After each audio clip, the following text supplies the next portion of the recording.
Hello there everybody, this is Alex from Hardcorian Guides, bringing my guide for South Park, the Stick of Truth on Hardcore difficulty without using items and without healing. Today we are doing the second to last, main quest, which is going to be the Canada quest, or as it's called, Oh Canada. And basically this quest, you pretty much have to go back and forth between different parts of Canada. So, starting off, I think, in Ottawa, and then after that you go to Winnipeg? Or one of them. I don't remember exactly which order is which, but for the most part, it's a pretty nice, nifty, and relatively simple dungeon. I'll explain the creatures as we go along and we deal with them, which will be basically right now. So, we're going to be fighting the first of many different types of animals that exist within this, and these are called the dire wolves. And as it's implored, they're basically just like regular wolves, but dire.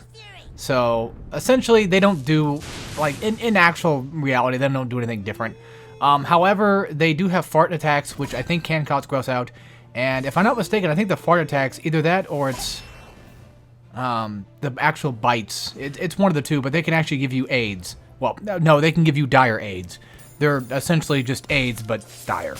So, once again, there's no stat difference with it being dire, it's just, yeah.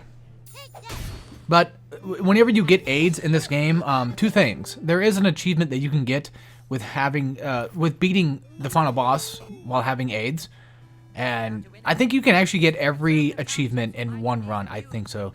I'm not really sure about that, but I assume you can. So for those that are achievement hunters like me, there you go. But you probably already know that. However, AIDS don't really do too much. You do lose health, I think, every turn, or every so many turns. I forget exactly what it was. You don't lose too much. And if you do happen to get AIDS, or dire AIDS, the only way to get rid of it is to go to Canada and go to the hospital and have it taken out that way. So, alright, so now we get to fight dire bears. And dire bears are essentially just kind of like the same thing, just with more health. And I believe they're weak to shock. Yes. Okay, cool. So they're weak to shock, so Butters, again, triumphs pretty much everything like he always does. And you have to fight those guys in order to continue on with the main quest because, well, you have to get the dire bear pelt as proof that you beat the dire bears, which were causing problems.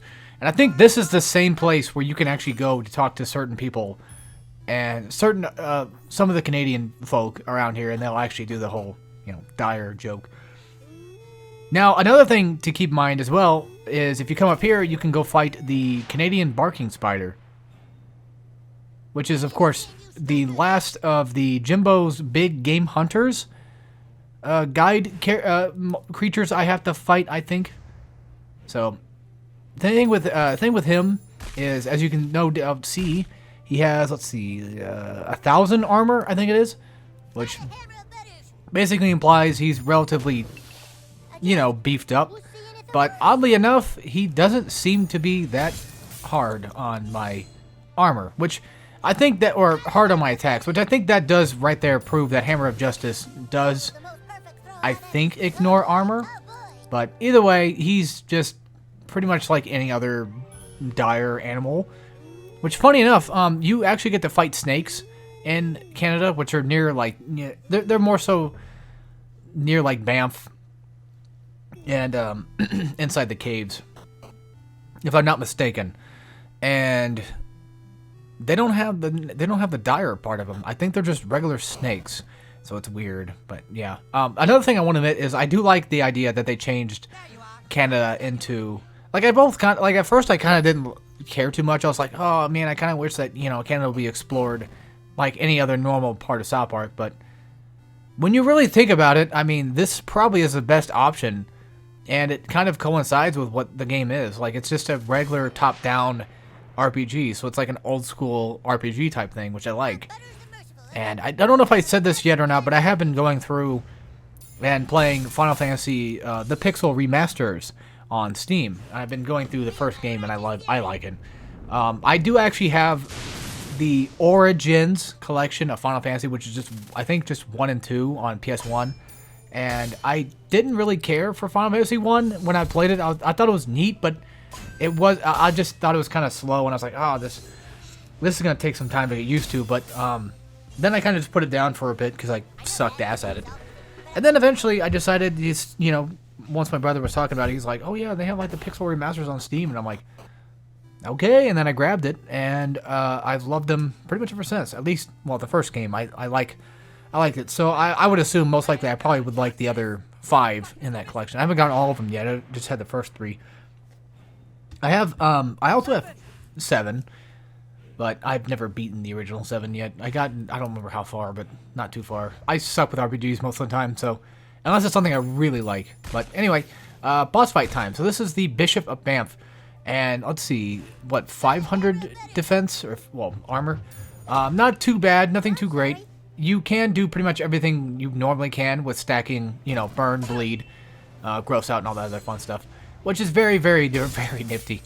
And I also recommend going, of course, for, you know, slowing him down, so that way he attacks less. He doesn't do anything particularly too strong that I remember. I don't think he can even heal. I'm pretty sure that, for the most part, it's just, no. Wow, make a liar out of me, huh? Okay, well, at least I have my answer. So, yeah, there you go. He can heal, so I was wrong. I take that back. But other than that, he's, again, like most enemies in Canada, for some reason, even though it's kind of a late-level dungeon, quote-unquote dungeon, even though it's kind of a late-level area to be at, none of the enemies are really too difficult. I would say probably the most difficult part about this is if you were to do the fight within the caves, but for that I just used a summon. So when you go to free what the hell was his name? Ah, damn it, I can't remember. When you go to free what's his nuts from the caves, the actual, you know, French Canadian himself, his name I can't remember, but when you go to free him, you do fight, I think, like 2 dire bears, 2 snakes, and like 2 wolves, I think it was. I can't remember exactly off the top of my head, but still. That's quite a lot of enemies to fight at once. They're not too hard, but like still, I mean, with AoE attacks and, you know, nice planning and strategy, then you could, or just, you know, beating your head against the wall like I would probably do. That works. And I think I got, what, damage up for my round stomp attack? Only to the primary enemy. So by that, it basically means like whoever you selected to attack. And everybody else just still takes damage, but for the most part, the one that you focused on attacking is the one that gets hurt. Also, the weapon, or the Discus of Bleeding, as it is implied, actually adds bleeding effect already, which is very nice and nifty. And it's not like an extremely good ranged weapon, but it works for what we need. I would recommend keeping on the weapon that we got from Jimbo.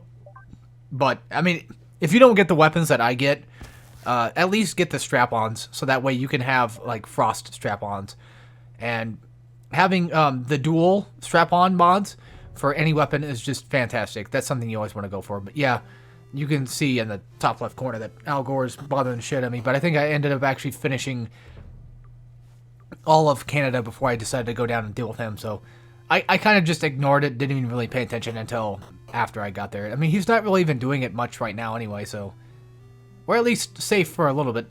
Also, to the left there, you can go to the bank teller, and you can pretty much have your money, you know, transitioned into Canadian dollars, which is basically just Maple Leafs in this game, so there's that.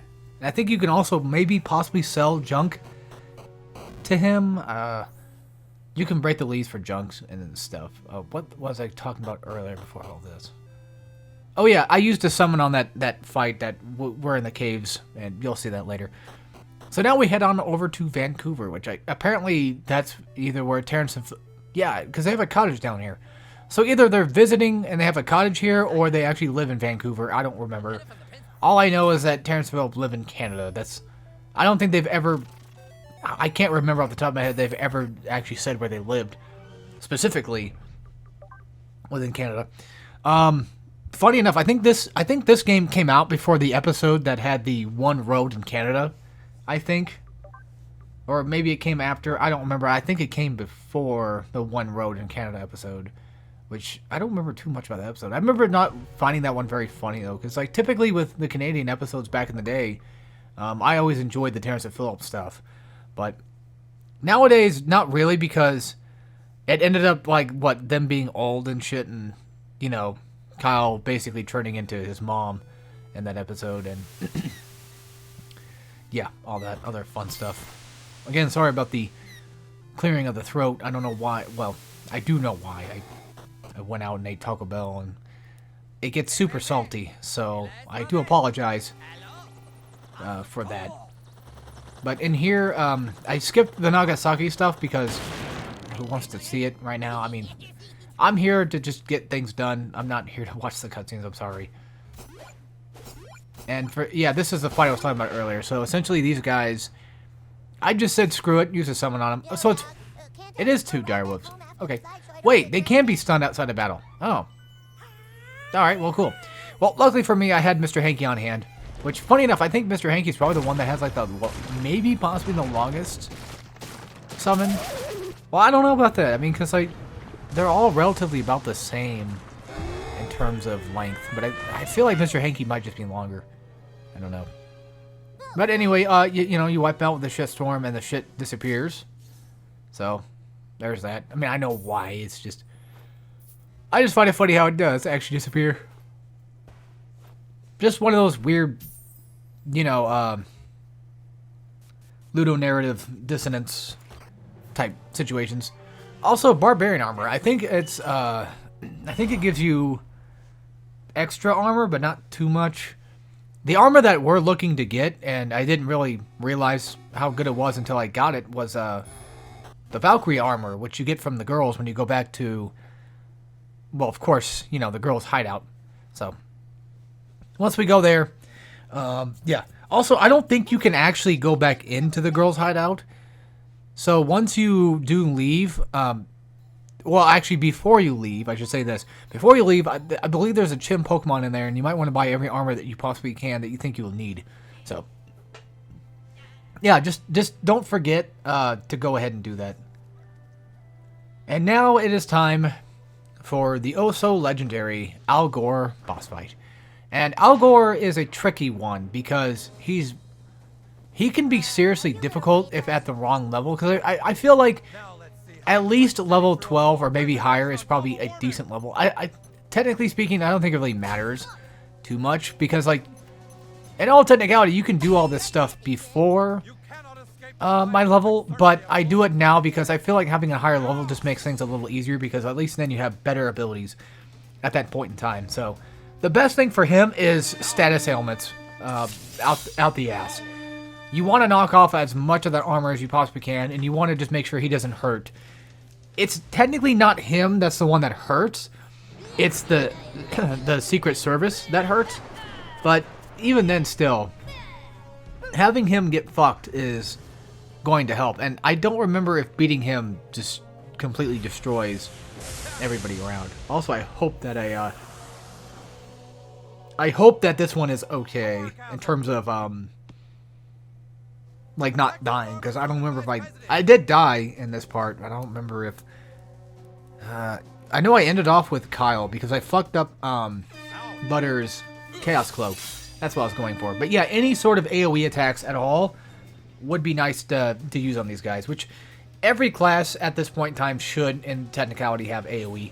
Granted, if you don't want to, if you're patient enough, I'll say that, if you're patient enough, you could essentially wait until after the Secret Service specialists show up, and then you do the AoE instead of doing what I did earlier with the Horn of Irritation, just using it on just him.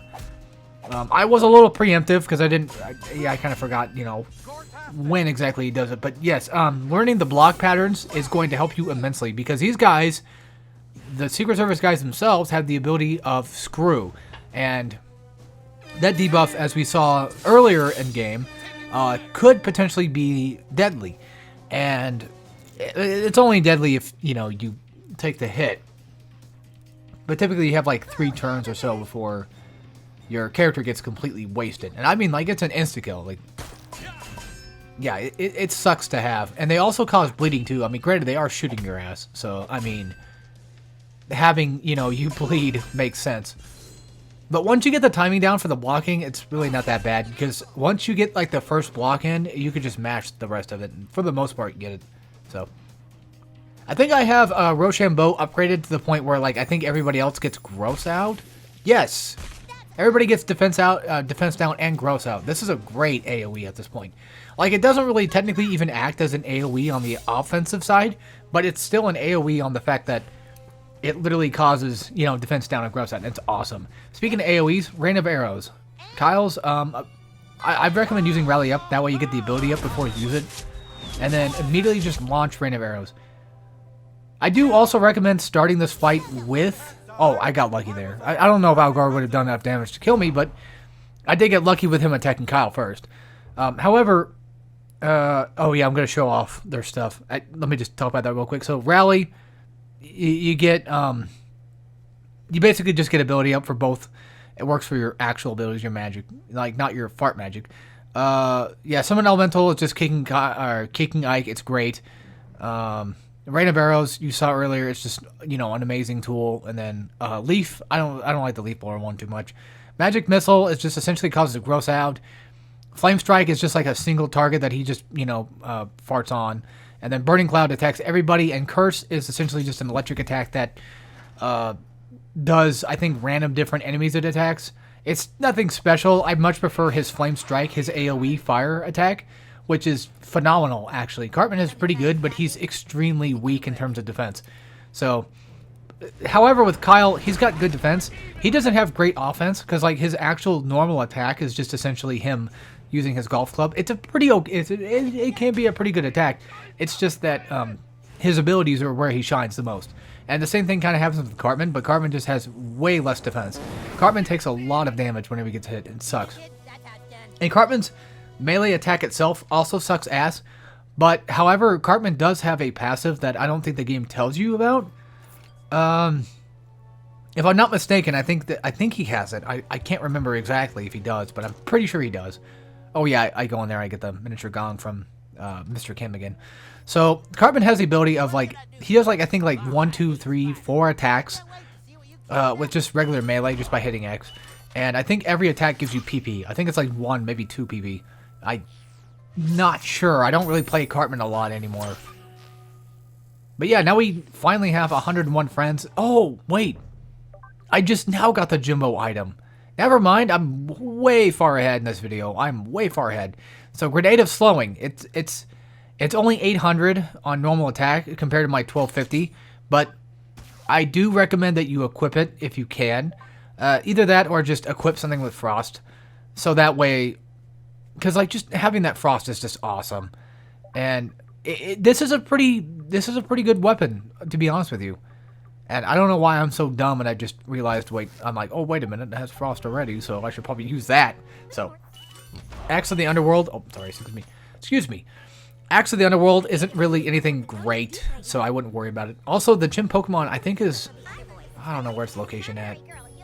It's like, either around one of these desks or these tables or whatever it was. So let's see, what do I get? I get the Fairy Princess Blade because I believe it ignores... Hold on. I'll check it in a minute, but... I get the Valkyrie stuff because it is actually relatively really good stuff. Yeah, there it is, Mouse Tick. So... I tried talking to every girl to make sure that I got them all as friends because I think... Some of them are already your friends anyway, but just to be on the safe side, I want to make sure that I have as much friends as I possibly can. But yeah, I only have 1 perk left, so we got to make it useful. Not going to be using it on mana because I have no point.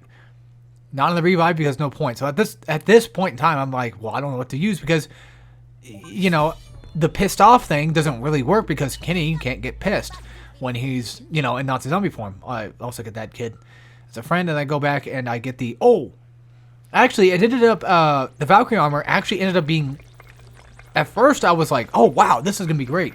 I totally forgot about this. But the Crab Armor is actually the best, I think.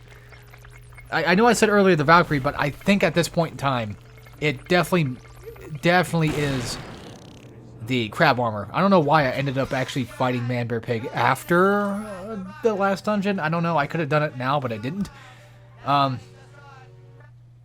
God, I'm so ahead of myself. I'm also forgetting what I was going to talk about, too. Let's see. But yeah, the Fairy Princess Blade, I wish it would tell me all the stuff it does in here. Instead of just all this, let's see. Oh, can you please show me? Oh yeah, I'm just taking stuff off right now. I'm gonna try to make it as quick as possible to see. So we got 1 PP for every attack. We add the damage. Oh, frosting damage. Damn, what was it? Oh, so I think it said like it ignores armor. I think that's what it was. Now, to be fair, like we're not really gonna do a lot of melee anyway.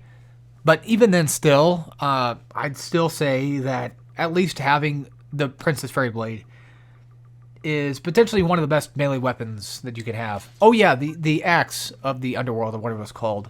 That's one I don't really care too much for. It didn't really do much. But yeah, the crab equipment actually is relatively good. I think it has, oh god, like what, 150 armor on it, I think? It's something like that. It has a lot of armor to it, which is crazy to think about. And then, of course, in Fractured But Whole. And I'm going to spoil this. So, spoiler alert, in Fractured But Whole, the crab people do come back, and they apparently work for D-Mobile. So, yeah, that's a thing. I'll get to Fractured Butthole one day. But for right now, let's just stick with this. Let's see. Let's check out the Barbarian Armor. Yeah, 100... Let's say 185. My screen's kind of tiny. I can't really see very well, but I think it was like 185 armor, which is just, I mean, a little ridiculous. Granted, I don't know exactly how the hell you could even get to like maybe even like 1,000 armor in this game, but as it stands right now, that 180 is, well, something I want to have on. That's, you know, definitely the type of thing that is going to come in handy big time. Especially for the fighter class, considering the fact that I think, what was it, that Curb Stomp, what's the word for it? It's like, I'm trying to think of the word that goes with it. It's like an RPG term where it kind of just, oh, it scales. That's right, it scales. It scales with whatever equipment you have on. So it works in the way, like, if you, for those that might not know exactly what the hell I'm talking about, just in case. Essentially, if you have a ton of armor, then your attack will do more damage depending on how much armor you have. That's the gist of it. I think scaling is the right way of calling it, I think, but still. So yeah, next up is Clyde's dungeon or Clyde's fortress, and we're gonna be finishing off pretty much the rest of this game. So yeah, we're in the last dungeon, and we'll fight Member Big, and that'll be it. So anyway. I'll see you guys then. So, as always, take care, everybody.